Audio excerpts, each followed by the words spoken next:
أعوذ بالله من الشيطان الرجيم. بسم الله الرحمن الرحيم. سبحان الذي أسرى بعبده ليلا من المسجد الحرام إلى المسجد الأقصى الذي باركنا حوله لنريه من آياتنا إنه هو السميع البصير. وآتينا موسى الكتاب وجعلناه هدى لبني إسرائيل ألا تتخذوا من دوني وكيلا ذرية من حملنا مع نوح إنه كان عبدا شكورا. وقضينا إلى بني إسرائيل في الكتاب لتفسدن في الأرض مرتين ولتعلن علوا كبيرا. فإذا جاء وعد أولاهما بعثنا عليكم عبادا لنا أولي بأس شديد فجاسوا خلال الديار وكان وعدا مفعولا. ثم رددنا لكم الكرة عليهم وأمددناكم بأموال وبنين وجعلناكم أكثر نفيرا. إن أحسنتم أحسنتم لأنفسكم وإن أسأتم فلها. فإذا جاء وعد الآخرة ليسوءوا وجوهكم وليدخلوا المسجد كما دخلوه أول مرة وليتبروا ما علوا تتبيرا. عسى ربكم أن يرحمكم وإن عدتم عدنا وجعلنا جهنم للكافرين حصيرا. إن هذا القرآن يهدي للتي هي أقوم ويبشر المؤمنين الذين يعملون الصالحات أن لهم أجرا كبيرا وأن الذين لا يؤمنون بالآخرة أعتدنا لهم عذابا أليما. ويدعو الإنسان بالشر دعاءه بالخير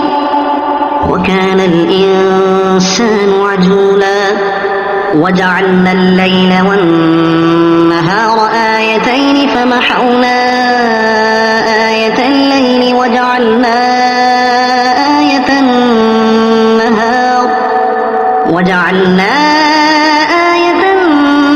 النهار مبصرة لتبتغوا فضلا من ربكم ولتعلموا عدد السنين والحساب وكل شيء فصلناه تفصيلا. وكل إنسان ألزمناه طائره في عنقه ونخرج له يوم القيامة كتابا يلقاه منشورا. اقرأ كتابك كفى بنفسك اليوم عليك حسيبا. من اهتدى فإنما يهتدي لنفسه ومن ضل فإنما يضل عليها ولا تزر وازرة وزر أخرى وما كنا معذبين حتى نبعث رسولا. وإذا أردنا أن نهلك قرية أمرنا متر فيها ففسقوا فيها فحق عليها القول فدمرناها تدميرا. وكم أهلكنا من القرون من بعد نوح وكفى بربك بذنوب عباده خبيرا بصيرا. ما كان يريد العاجلة عجلنا له فيها ما نشاء لمن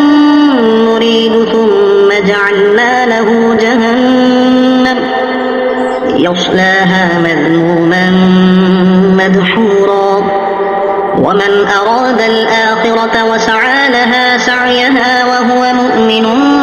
فأولئك كان سعيهم مشكورا كلا نمد هؤلاء وهؤلاء من عطاء ربك وما كان عطاء ربك محظورا انظر كيف فضلنا بعضهم على بعض وللآخرة أكبر درجات وأكبر تفضيلا لا تجعل مع الله إلها آخر فتقعد مذموما مخذولا وقضى ربك ألا تعبدوا إلا إياه وبالوالدين إحسانا إما يبلغن عندك الكبر أحدهما أو كلاهما فلا تقل لهما أف ولا تنهرهما وقل لهما قولا كريما واخفض لهما جناح الذل من الرحمة وقل رب ارحمهما كما ربياني صغيرا ربكم أعلم بما في نفوسكم إن تكونوا صالحين فإنه كان للأوابين غفورا وآت ذا القربى حقه والمسكين وابن السبيل ولا تبذر تبذيرا إن المبذرين كانوا إخوان الشياطين وكان الشيطان لربه كفورا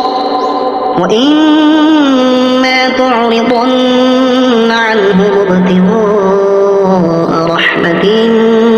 من ربك ترجوها فقل لهم قولا ميسورا ولا تجعل يدك مغلولة إلى عنقك ولا تبسطها كل البسط فتقعد ملوما محسورا إن ربك يبسط الرزق لمن يشاء ويقدر إنه كان بعباده خبيرا بصيرا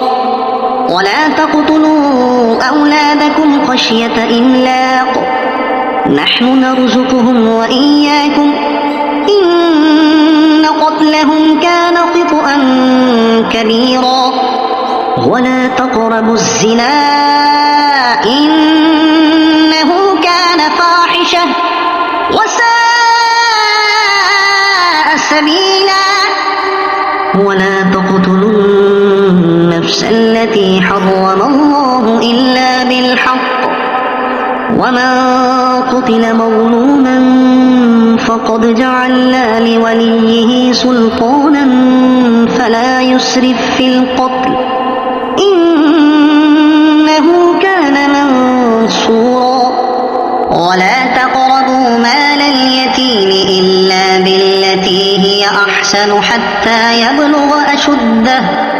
وأوفوا بالعهد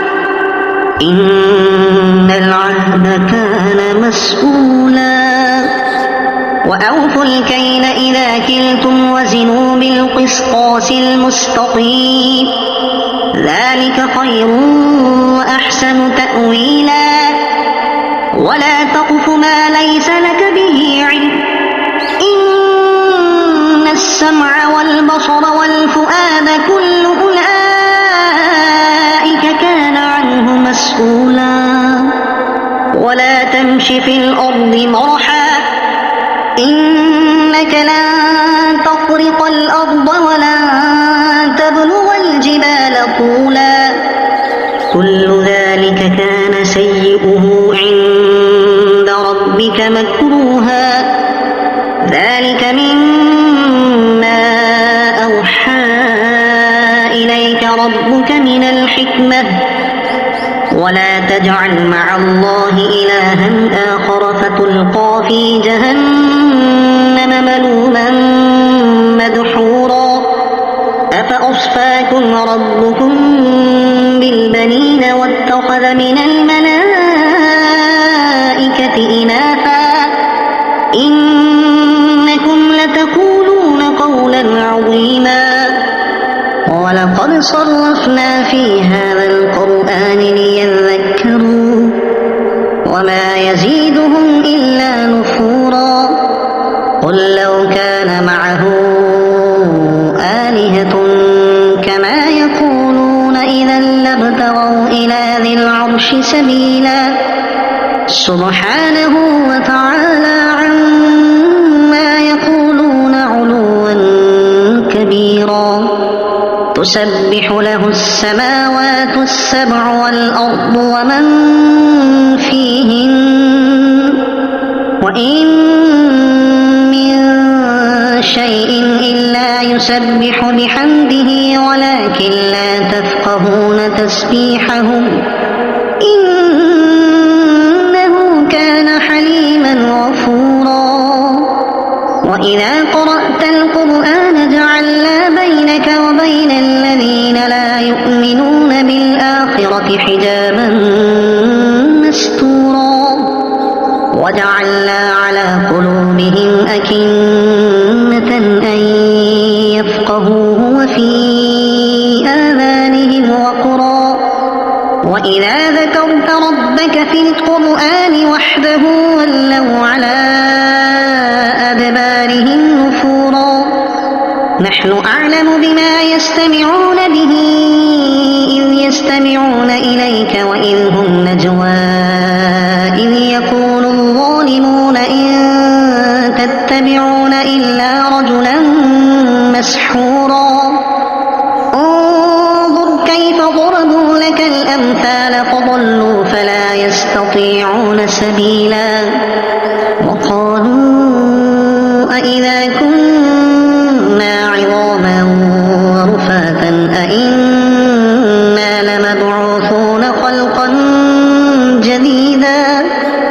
قل كونوا حجارة أو حديدا أو خلقا مما يكبر في صدوركم فسيقولون من يعيدنا قل الذي فطركم أول مرة فسينغضون إليك رؤوسهم ويقولون متاه قل عسى أن يكون قريبا يوم يدعوكم فتستجيبون بحمده وتظنون إن لبثتم إلا قليلا وقل لعبادي يقولوا التي هي أحسن إن الشيطان ينزغ بينهم إن الشيطان كان للإنسان عدوا مبينا ربكم أعلم بكم إن يشأ يرحمكم أو إن يشأ يعذبكم وما أرسلناك عليهم وكيلا وربك أعلم بمن في السماوات والأرض ولقد فضلنا بعض النبيين على بعض وآتينا داود زبورا قل ادعوا الذين زعمتم من دونه فلا يملكون كشف الضر عنكم ولا تحويلا أولئك الذين يدعون يبتغون إلى ربهم الوسيلة أيهم أقرب ويرجون رحمته ويخافون عذابه إن عذاب ربك كان محظورا وإن من قرية إلا نحن مهلكوها قبل يوم القيامة أو معذبوها عذابا شديدا كان ذلك في الكتاب مسطورا وما منعنا أن نرسل بالآيات إلا أن كذب بها الأولون وآتينا مبصرة فظلموا بها وما نرسل بالآيات إلا تخويفا وإذ قلنا لك إن ربك أحاط بالناس وما جعلنا الرؤيا التي أريناك إلا فتنة للناس والشجرة الملعونة في القرآن ونخوفهم فما يزيدهم إلا طغيانا كبيرا وإذ قلنا للملائكة اسجدوا لآدم فسجدوا إلا إبليس قال أأسجد لمن خلقت طينا قال أرأيتك هذا الذي كرمت علي لئن أخرتني إلى يوم القيامة لأحتنكن ذريته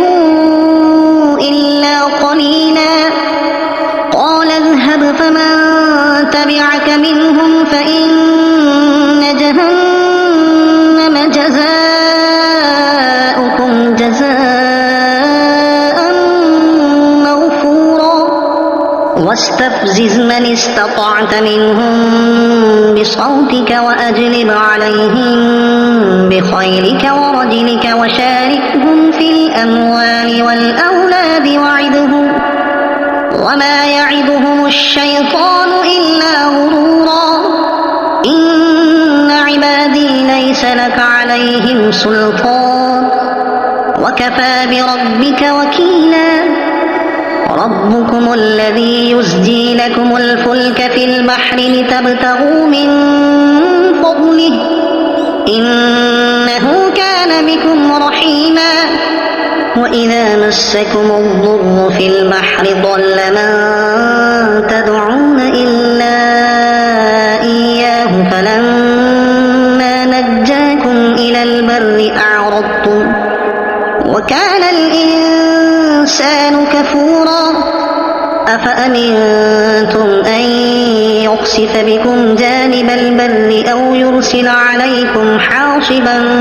ثم لا تجدوا لكم وكيلا أم أمنتم أن يعيدكم فيه تارة أخرى فيرسل عليكم قاصفا من الريح فيغرقكم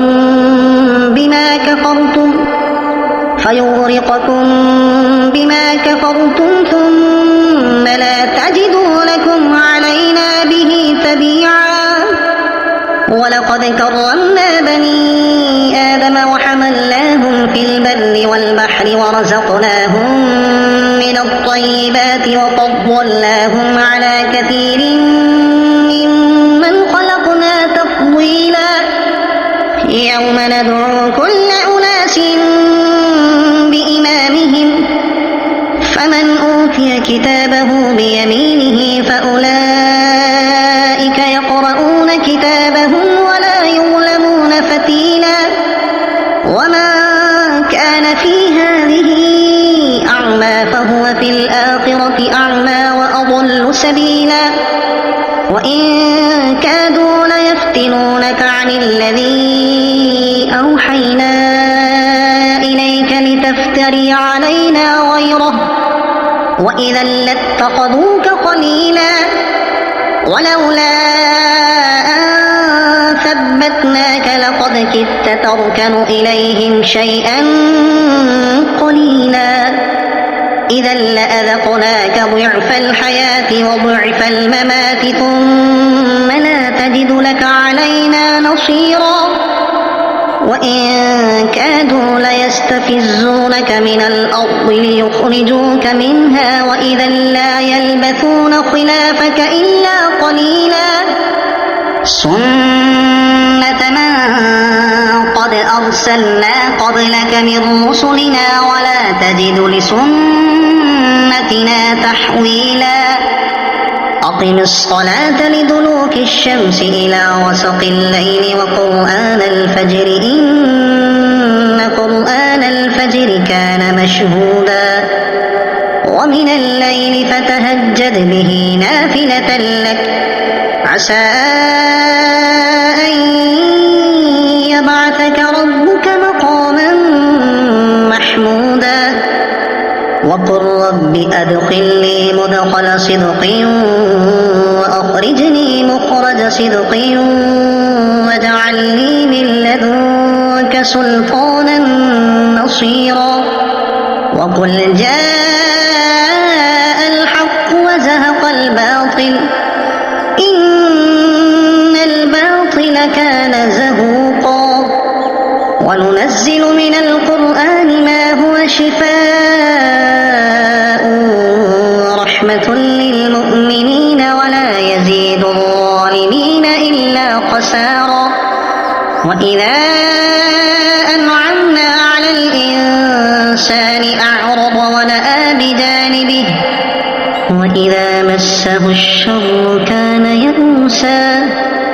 قل كل يعمل على شاكلته فربكم أعلم بمن هو أهدى سبيلا ويسألونك عن الروح قل الروح من أمر ربي وما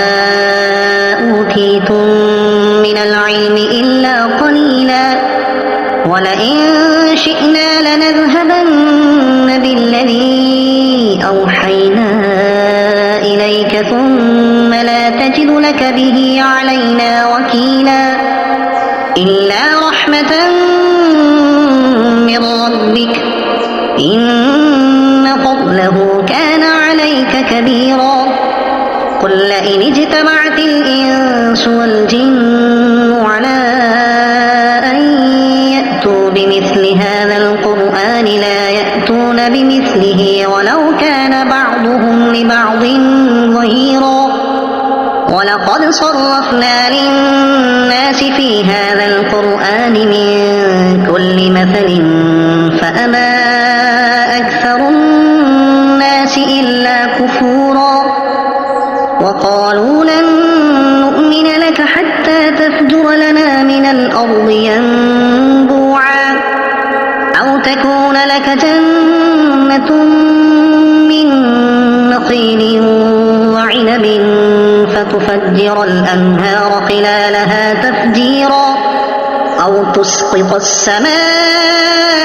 كما زعمت علينا كسفا أو تأتي بالله والملائكة قبيلا أو يكون لك بيت من زخرف أو ترقى في السماء ولن نؤمن لرقيك حتى تنزل علينا كتابا نقرأه أو يكون لك بيت من زخرف أو ترقى في السماء ولن نؤمن لرقيك حتى تنزل علينا كتابا نقرأه قل سبحان ربي هل كنت إلا بشرا رسولا وما منع الناس أن يؤمنوا إذ جاءهم الهدى إلا أن قالوا أبعث الله بشرا رسولا قل لو كان في الأرض ملائكة يمشون مطمئنين لنزلنا عليهم من السماء ملكا رسولا قل كفى بالله شهيدا بيني وبينكم إنه كان بعباده خبيرا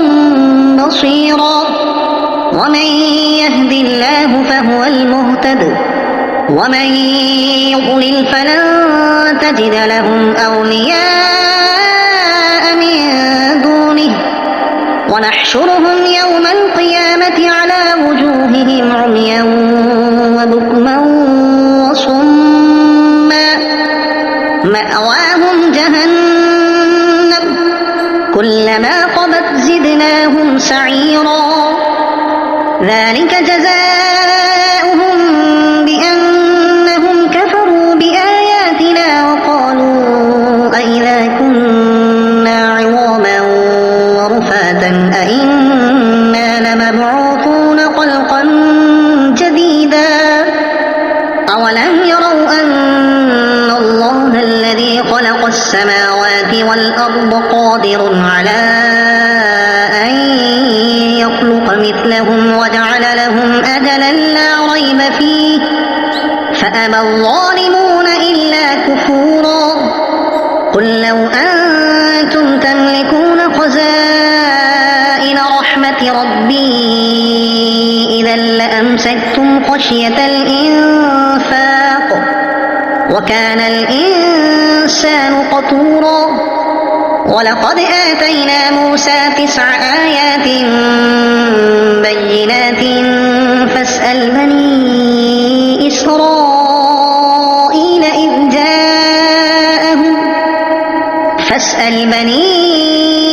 إسرائيل إذ جاءهم فقال له فرعون إني لأظنك يا موسى مسحورا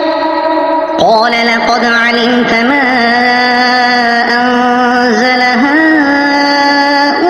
هؤلاء إلا رب السماوات والأرض بصائر